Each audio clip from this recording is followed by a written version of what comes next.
One summer's day, Thomas and Percy were idling in the station when Bertie the bus arrived.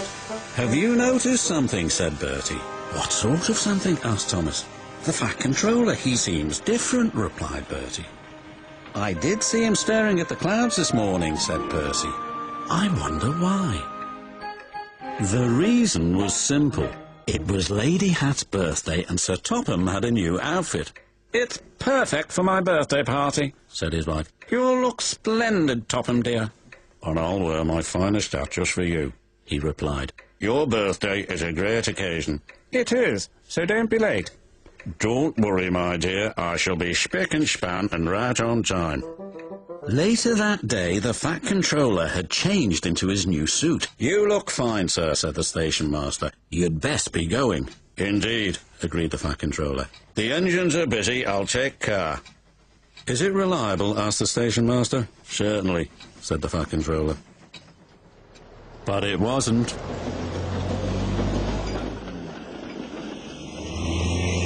As he sped along, he suddenly saw a large hole in the road. He braked hard, but it was too late. "Bother! Now I've got a puncture. If I change my wheel, I'm sure to dirty my suit, and that would never do." Just then, he heard Caroline. "I have to attend my wife's birthday party, and I cannot be late. Please give me a lift." "I'll try, sir." But Caroline didn't like going fast. "I'm hot. My engine will overheat." And it did. "Told you so," said Caroline sadly. "Bother, bother." Then he heard a loud whistle. It was George the steamroller. George was cross when he saw Caroline. "Call yourself a car, you're a disgrace to the road. Find yourself a scrapyard." Caroline spluttered in fury. George's driver was more polite. "Can I be of assistance, sir?" "Only if you can get me to my wife's birthday party," sighed the Fat Controller. "We can take you to Thomas," replied the driver. "He's just down the line." "Much obliged." And they rumbled away. "What about me?" wailed Caroline. "I'll send for help," called the Fat Controller. "Stay there." "That's all I can do."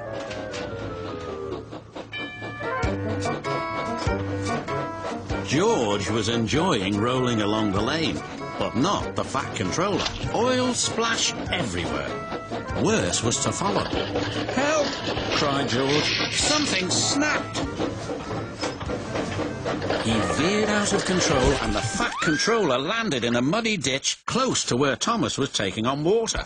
Bother, bother. Thomas had never seen the Fat Controller in such a mess. "Can I help you, sir?" asked Thomas's driver. "Yes, please. Get me to the station as fast as you can."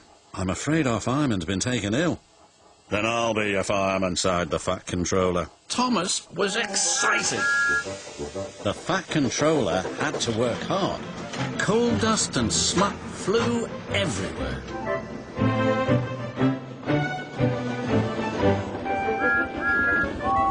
And at last they reached the station.